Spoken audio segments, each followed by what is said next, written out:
दत्तवाड एकसंबा दत्तवाड मलिकवाड बंधारे पाचव्यांदा पाण्याखाली।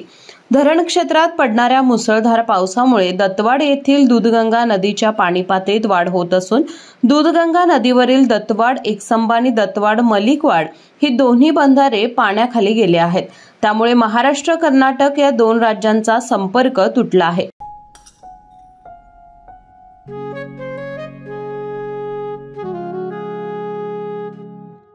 बाबा, आज येताना बासुंदी घेऊन या ना।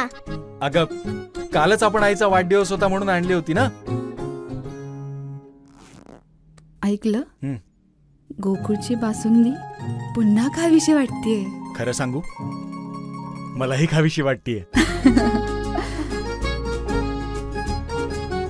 पुन्हा पुन्हा खावीशी वाटणारी गोकुळ बासुंदी। दत्तवाड एकसंबा आणि दत्तवाड मलिकवाड ही दोन्ही बंधारे महाराष्ट्र कर्नाटक राज्याला जोडणारे बंधारे असल्यामुळे या मार्गावरून मोठ्या प्रमाणावर वाहतूक सुरू असते। दरम्यान नदी पातळीत वाढ झाली असून नदीकाठी असलेली गवताची कुरणे आणि पीक क्षेत्र पाण्याखाली जाण्याची शक्यता आहे। पावसाची रिपरिप अशी सुरू राहिल्यास नदीकाठी असणाऱ्या ग्रामस्थांना पुराचा फटका बसण्याची शक्यता आहे। दत्तवाड एकसंबा आणि दत्तवाड मलिकवाड ही दोन्ही बंधारे वाहतुकीसाठी बंद झाले आहेत।